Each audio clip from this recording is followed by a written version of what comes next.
So guys, in continuation with the series 60 days of lockdown full syllabus breakdown, in this part of mechanics mix we will do some question on constraint motion. तो guys, पिछली video में हमने Newton law of motion पे without friction के कुछ questions किए थे। तो यार इस वीडियो को देखने से पहले आप इंश्योर करें कि आपने पुरानी वीडियोस देख रखी हों, ताकि अगर मैं पुरानी वीडियोस में बताया गया कॉन्सेप्ट को इस वीडियो में यूज़ करूँ तो आपको ज़्यादा तकलीफ ना हो।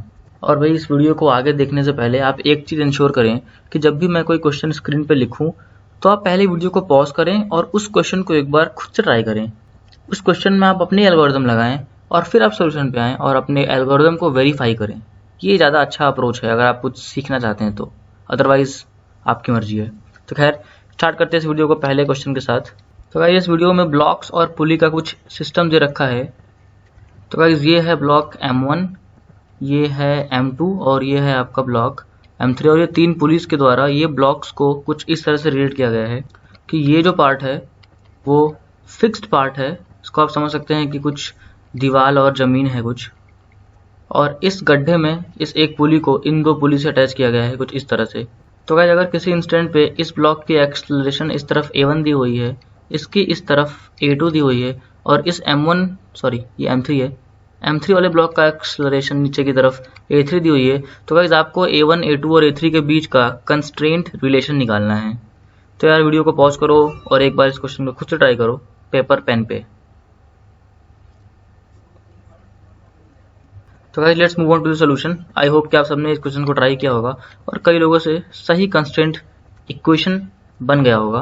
तो गाइस इस क्वेश्चन में एक यूनिवर्सल ट्रुथ है और वो ये है कि अगर मैं इस रस्सी की बात करूं जो इस ब्लॉक को ऐसे ऐसे करके इस ब्लॉक तक जोड़ रहा है, तो क्या इस रस्सी की लेंथ बदलेगी? बिल्कुल नहीं बदलेगी। तो हम सिंपली एक काम करते हैं कि इस रस्सी की लेंथ को लिखते हैं कुछ इस तरह से कि अगर यहाँ से यहाँ तक की रस्सी की लेंथ को हम कुछ x1 अज्यूम कर लें, यहाँ से यहाँ तक की रस्सी को कुछ हम x2 अज्यूम कर लें, और इस पॉइंट से इस पॉइंट तक की जो रस्सी की लेंथ है उसे x3 अज्यूम कर लेते हैं। तो गाइस अगर मैं रस्सी की लेंथ लिखूं तो वो क्या होगा, x1 plus 2 times of x3 plus x2, और ये लेंथ हमेशा क्या होगा, ये हमेशा एक कांस्टेंट वैल्यू होगी। तो अगर ये चीज़ कांस्टेंट है और हम दोनों तरफ को टाइम के रेस्पेक्ट में अगर 2 बार डिफरेंशिएट करें तो क्या मिलेगा। तो यार पहले तो इसे इंडिविजुअली डिफरेंशिएट करना होगा, और अगर हम पोजीशन को 2 बार डिफरेंशिएट कर रहे हैं तो वी विल गेट एक्सलरेशन। तो गाइस यहाँ पे आ जाएगा d2x1 upon dt square plus 2 times of d2x3 upon dt square plus d2x2 upon dt square is equal to 0। 0 क्यों? कांस्टेंट है, तो कांस्टेंट को एक बार ही डिफरेंशिएट करोगे तो 0 आ जाएगा, तो 2 बार में तो खैर 0 ही आएगा। तो गाइस अगर मैं देखूं तो यहाँ पे x1 को पहले एक बार टाइम के रेफरेंस में डिफरेंशिएट किया गया है, फिर एक बार और किया गया है। तो यार पहली बात तो ये कि ये जो तीनों टर्म्स हैं वो हैं एक्सलरेशन A1, ये है आपका एक्सलरेशन A3 और ये है एक्सलरेशन A2। तो यार अब थोड़ा साइंस की बात कर लेते हैं कि क्या इस चीज़ को मैं A1 लिखूंगा, क्या इस चीज़ को A3 लिखूंगा और क्या इस चीज़ को A2 लिखूंगा। तो गाइस ऐसा नहीं होगा, क्योंकि अगर मैं बात करूं इस डिस्टेंस x1 की तो ये जो डिस्टेंस है वो घट रहा है, और अगर मैं बात करूं इस डिस्टेंस x2 की तो ये डिस्टेंस भी घट रहा है, पर अगर मैं बात करूं x3 की तो ये डिस्टेंस बढ़ेगा। और हमें पता है कि अगर कोई चीज़ घट रहा है तो उसके पहले हमें एक नेगेटिव साइन लगाना होगा। नेगेटिव साइन क्यों लगाना होगा? नेगेटिव साइन इसलिए लगाना होगा कि अगर x1 घट रहा है तो इसका मतलब कि dx1/dt खुद में ही एक नेगेटिव टर्म है, तो इसे पॉजिटिव बनाने के लिए हमें नेगेटिव लगाना पड़ेगा। इसलिए अगर इसको मैं एक्सलेशन के टर्म्स में लिखूं तो क्या लिखूंगा, -A1, यहाँ पे तो भाई सिंपली प्लस A3 और यहाँ पे -A2, और ये चीज़ हो जाएगी 0 के बराबर। तो यहाँ से अगर मैं कंस्टेंट इक्वेशन को थोड़ा और कंसाइज फॉर्म में लिखूं तो I will get A3 is equal to 2 times of A1, 2 times नहीं, 2 यहाँ पे नीचे आएगा तो ये हो जाएगा A1 plus A2 divided by 2, और अगर ये हो गया आपका आंसर। तो यार मैंने बड़े बेसिक से इस चीज़ को एक्सप्लेन किया कि अगर कंस्ट्रेंट रिलेशन पूछा जा रहा है तो उस रिलेशन का रूट क्या है। तो भाई रूट ये है कि रस्सी की लेंथ जो है वो हमेशा ही कांस्टेंट होगी।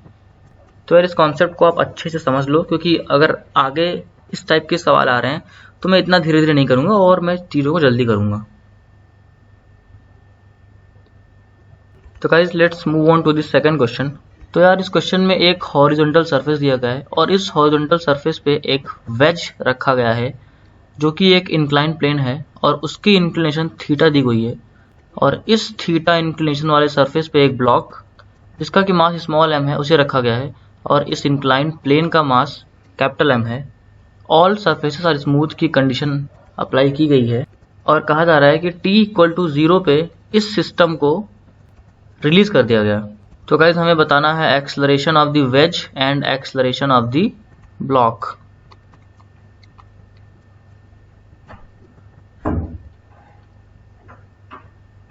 तो गाइस लेट अस अज्यूम कि ये जो वेज है उसकी एक्सेलरेशन इस डायरेक्शन में है कैपिटल A और अगर मैं बात करूं इस ब्लॉक स्मॉल m की एक्सेलरेशन की तो यार पहली बात तो ये कि वो इंक्लाइन प्लेन के अलॉन्ग स्लिप करेगा तो इसके अलॉन्ग लेट अस अज्यूम उसकी एक्सेलरेशन है ax। और दूसरी बात ये कि अगर ये वेज इस डायरेक्शन में आगे बढ़ गया और कुछ टाइम बाद अगर सपोज करिए कि वो कुछ ऐसे हो गया तो इसका मतलब कि ये जो ब्लॉक है वो कुछ इस प्लेन के परपेंडिकुलर डायरेक्शन में मूव किया तो इसका मतलब कि इस डायरेक्शन में भी कोई ना कोई उसकी एक्सेलरेशन होगी और वो एक्सेलरेशन को हम लेट अस अज्यूम कि ay अज्यूम कर रहे हैं। तो गाइस अब हम फ्री बॉडी डायग्राम बनाते हैं पहले इस स्मॉलर ब्लॉक m का। तो यार ग्रेविटी फोर्स, तो ग्रेविटी का यार दो कंपोनेंट आएगा, एक तो along the plane of inclination और वो होगा mg साइन थीटा और एक होगा परपेंडिकुलर और वो होगा mg कॉस थीटा। और गाइज इस डायरेक्शन में नॉर्मल फोर्स लगेगा जो कि ये वेज लगाएगा ब्लॉक पे। और अगर बात करें एक्सेलरेशंस की तो यार हमने अज्यूम की है कि इस डायरेक्शन में उसका एक्सेलरेशन ay है और इस डायरेक्शन में ax। और गाइज अगर हम बात करें वेज की तो यार इस वेज पे पहली बात तो एक नॉर्मल फोर्स लगेगा और इसका एक्सेलरेशन इस डायरेक्शन में है a और ये एंगल ऑब्वियसली थीटा है। और गाइज हमें एक बात पता है कि अगर हम इस सिस्टम को फ्री छोड़ दें तो ऐसा तो कभी नहीं होगा ना कि ये जो वेज है और ये जो ब्लॉक है वो अलग अलग हो जाएं। तो गाइस अगर इस डायरेक्शन में हम वेज का एक्सेलरेशन और ब्लॉक का एक्सेलरेशन इक्वेट करें तो we will get ay is equal to capital A sine theta. तो अभी के लिए इसको हम इक्वेशन 1 अज्यूम कर लेते हैं और आगे बढ़ते हैं। और गाइस इसके लिए अगर हम हॉरिजॉन्टल डायरेक्शन में इक्वेशन ऑफ मोशन लिखें तो क्या होगा, ये हो जाएगा n into sine theta is equal to mass times its acceleration। तो let it be equation 2। अब हम आते हैं इस ब्लॉक पे और अगर इस डायरेक्शन में that is direction perpendicular to the incline plane, इस डायरेक्शन में अगर हम इक्वेशन ऑफ मोशन लिखें तो will get mg cos theta minus n normal force is equal to small m into ay और ay क्या है, capital A sine theta. Let it be equation 3। तो गाइस अगर हम इक्वेशन 2 और इक्वेशन 3 को सॉल्व करें तो we'll get the value of capital A that is the acceleration of wedge to be mg sin theta cos theta upon capital M plus small m times sin square theta। तो guys I leave the calculation part to you। तो यार calculation आप करना आराम से। तो भाई अब क्या, अब तो क्वेश्चन सॉल्व हो गया क्योंकि एक्सेलरेशन ऑफ तो अगर मैं वेज की बात करूं तो वो तो आएगा कैपिटल A और अगर मैं बात करूं एक्सेलरेशन ऑफ द ब्लॉक तो वो तो इस डायरेक्शन में ax और ax क्या है, ax है आपका g sin थीटा और इधर आएगा ay और ay क्या है, capital A sine theta. That's the answer. तो यार एक बार इस क्वेश्चन का जो बेसिक कॉन्सेप्ट था उसे रिवाइंड करें।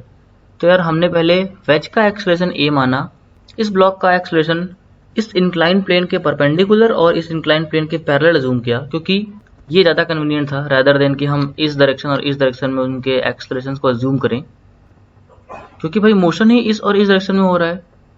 और फिर हमने ये इंश्योर किया कि प्लेन के परपेंडिकुलर डायरेक्शन में जो वेज की एक्सेलरेशन होगी उतनी ही एक्सेलरेशन ब्लॉक की भी होनी चाहिए क्योंकि क्वेश्चन में ऐसा कहा गया है कि दोनों हमेशा साथ साथ ही जाएंगे, कहीं कोई लैग नहीं आएगा इन दोनों के बीच।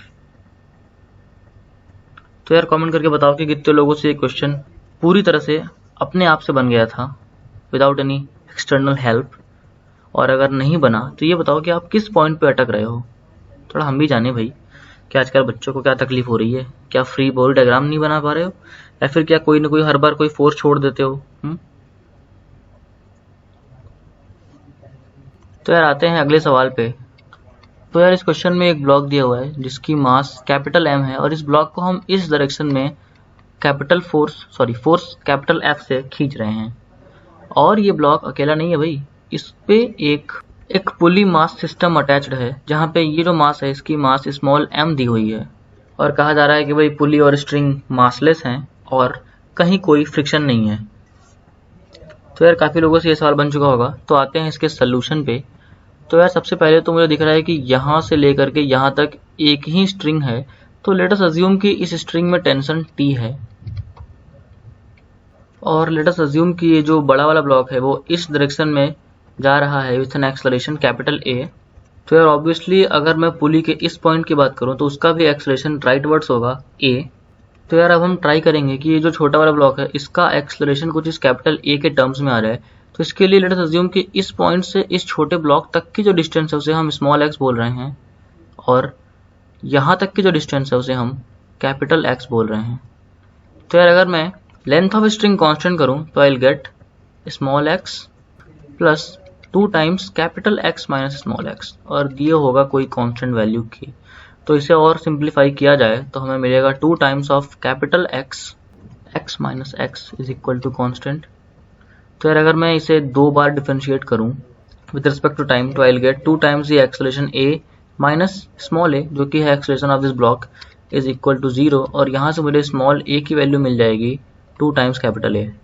तो भाई ये जो ब्लॉक है उसकी एक्सेलरेशन हो गई 2 टाइम्स कैपिटल A। तो भाई एक और इम्पॉर्टेंट बात जो मैं आप लोगों को अभी बता दूं, और इस चीज़ को आपको काफ़ी फ्रीक्वेंटली अप्लाई करना है बिना सोचे। तो यार अगर कहा जा रहा है कि पुली मासलेस है और आप ये देख पा रहे हो कि ये जो पुली है वो एक्सेलरेशन कैपिटल A से आगे की तरफ जा रहा है, तो उस केस में भी यहाँ पे जो फोर्स आएगा वो आएगा 2T। अब ऐसा क्यों होगा? ऐसा इसलिए होगा कि अगर मैं पुली के फ्री बॉडी डायग्राम की बात करूँ तो यार इधर की तरफ लगा T, इधर की तरफ लगा T, और माना कि ये कुछ एक्सेलरेशन A से जा रहा है, अगर इधर का टेंशन हमें निकालना है जो कि T डैश है, तो हम क्या लिखेंगे? T dash minus 2T is equal to M into acceleration, पर यहाँ पे M ही 0 है, इसीलिए जो T डैश की वैल्यू आएगी वो आएगी सिंपली 2T। तो यार अगली बार से अगर मासलेस स्ट्रिंग कहा, सॉरी मासलेस पुली बोले, तो सिंपली अब यहाँ की टेंशन को आप इस टेंशन को जोड़ देना और ज़्यादा दिमाग ना लगाना। और ऐसा क्यों करना है वो मैंने यहाँ डिस्कस किया अभी। तो यार पहले बड़े वाले ब्लॉक पे इक्वेशन ऑफ मोशन लिखते हैं, तो क्या आएगा? F minus 2T is equal to capital M times A। और अब आते हैं छोटे वाले ब्लॉक पे, तो ये हो जाएगा tension is equal to mass into acceleration, और इसकी एक्सेलरेशन है ट्वाइस ऑफ A। तो यार अगर मैं इस इक्वेशन और इस इक्वेशन को सॉल्व करूं तो I will get the value of capital A to be F upon capital M plus 4 times small m। तो गाइस ये तो हो गई acceleration of the bigger block m, और अगर मैं बात करूँ acceleration of the smaller block m तो वो सिंपली हो जाएगी 2a। तो यार क्वेश्चन तो सॉल्व हो गया। कमेंट करके बताओ कि कितने लोगों से ये क्वेश्चन हो गया था, और अगर नहीं हुआ तो क्यों नहीं हुआ।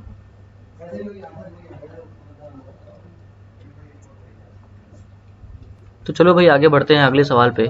तो यार इस क्वेश्चन में कहा जा रहा है कि ये एक स्ट्रेट वायर है जिसे किसी तरफ फिक्स किया गया है। कैसे किया गया है दैट्स नॉट आवर कंसर्न, इसे बस फिक्स कर दिया गया है कि ये मूव नहीं करेगा बिल्कुल भी।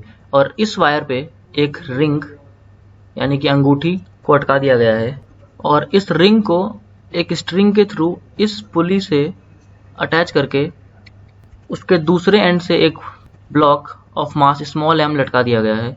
और भाई पूछा जा रहा है कि what is the speed of this ring at an instant when it makes an angle theta with horizontal, and उस इंस्टेंट पे कहा जा रहा है कि ये जो छोटा वाला ब्लॉक m है वो नीचे की तरफ जा रहा है वेलोसिटी v से, तो उस इंस्टेंट पे इसकी वेलोसिटी क्या होगी वो आपको बतानी है। तो यार ट्राई दिस क्वेश्चन। इस सिस्टम ऑफ मोशन के लिए कंस्ट्रेंट रिलेशन ढूंढने का प्रयास करो, क्योंकि उसी से ये क्वेश्चन बनेगा। तो भाई आते हैं इसके सोल्यूशन पे। तो यार जितना डिफिकल्ट और कॉम्प्लेक्स ये क्वेश्चन दिखने में लग रहा है कि भाई रिंग ऐसे जा रहा है यार, इस समय ये ब्लॉक भी नीचे जा रहा है, अब क्या होगा, उतना कॉम्प्लेक्स ये है नहीं। अगर एक्चुअल में देखा जाए तो यार मैंने आपको पहले भी बोला कि अगर स्ट्रिंग दिया गया है तो लेंथ ऑफ स्ट्रिंग जो होगा वो हमेशा ही कांस्टेंट होगा। तो यार अगर इसकी लेंथ कांस्टेंट है तो लेट अस अज्यूम कि ये जो ब्लॉक है वो नीचे की तरफ गया कुछ डिस्टेंस x। तो ये बताओ इस स्ट्रिंग के अलोंग ये जो रिंग है वो कितना मूव किया होगा। अरे भाई ऑब्वियस सी बात है, अगर नीचे स्ट्रिंग x जा रहा है तो इस स्ट्रिंग के अलोंग उसका भी डिस्प्लेसमेंट x ही होना चाहिए। तो इसका ये मतलब हुआ कि अगर ये स्ट्रिंग नीचे की तरफ v से जा रहा है तो इस रिंग का जो वेलोसिटी का कंपोनेंट इस स्ट्रिंग के अलोंग आएगा वो भी स्मॉल v के बराबर होना चाहिए कि नहीं? हाँ भाई बिल्कुल होना चाहिए। तो अगर सिर्फ इस चीज को हम इंश्योर करें तो हम लिखेंगे capital V cos theta is equal to small v जो कि है गिवन। तो यार हमें निकालना था कैपिटल V, और कैपिटल V की वैल्यू आ गई v upon cos theta that is small v sec theta, and that's the answer.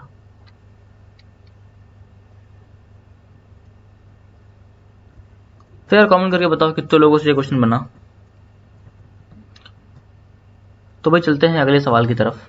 तो भाई इस क्वेश्चन में एक हॉरिजॉन्टल सरफेस जो कि स्मूथ है, उसके ऊपर एक वेज रखा गया है विथ इंक्लिनेशन थीटा, और उस वेज के ऊपर एक लंबा सा ब्लॉक रखा गया है जिसका मास स्मॉल m है और वेज का मास कैपिटल M है, और इस लंबे वाले ब्लॉक की मोशन को रेस्ट्रिक्ट किया गया है कुछ इस तरह से कि ये जो लंबा वाला ब्लॉक है वो सिर्फ इस डायरेक्शन में ही मूव कर सकता है, क्योंकि ये दोनों तरफ से दीवारें लगाई गई हैं जो इसके मोशन को इस डायरेक्शन में रोक रही हैं। तो इस केस में आपको इस वेज का और इस ब्लॉक का एक्सेलरेशन निकालना है।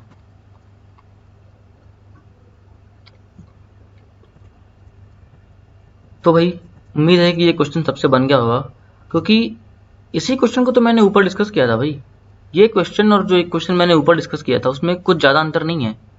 अंतर सिर्फ इतना है कि इस क्वेश्चन में इस ब्लॉक की मोशन को इस डायरेक्शन में रेस्ट्रिक्ट नहीं किया गया है, पर इस क्वेश्चन में इसकी मोशन को रेस्ट्रिक्ट कर दिया गया है। बस बाकी सारी चीज़ें तो सेम है। तो भाई अगर हम अज्यूम करें कि इस वेज का एक्सेलरेशन इधर a है और इस ब्लॉक का एक्सेलरेशन इधर की तरफ कुछ ay है, और इधर की तरफ ऑब्वियसली जीरो ही होगा क्योंकि रेस्ट्रिक्टेड है। तो यार पहला इक्वेशन तो आएगा कि जो कैपिटल A है it is equal to ay, but इस चीज़ में हमें साइन थीटा का मल्टीप्लिकेशन करना पड़ेगा क्योंकि हम ये इंश्योर कर रहे हैं कि इस डायरेक्शन में दोनों की एक्सेलरेशन सेम हो। तो यार पहला इक्वेशन ये आएगा। फिर अगर आप फ्री बॉडी डायग्राम को ऑब्जर्व करें और इस वेज में हॉरिजॉन्टल डायरेक्शन में न्यूटन लॉ ऑफ मोशन लिखें और इस ब्लॉक में इस डायरेक्शन में न्यूटन लॉ ऑफ मोशन लिखें और इन दोनों इक्वेशन को सॉल्व करें तो आपको एक्सेलरेशन a की वैल्यू मिलेगी mg sine theta cos theta upon capital M plus small m into sine square theta, जो कि पिछले क्वेश्चन से मैच करता है, और एक्सेलरेशन ऑफ y हो जाएगा this multiplied by sine theta. तो गाइस कमेंट करके बताओ कि आज भी जितने भी क्वेश्चन हमने इस वीडियो में डिस्कस किए उनमें से आपसे कितने बने, व्हाट इज योर स्कोर। और अगर आपको किसी पर्टिकुलर क्वेश्चन में कोई डाउट है तो यार कमेंट सेक्शन में आप पूछ सकते हैं, I will answer it there. Till then all the best for your JEE preparation.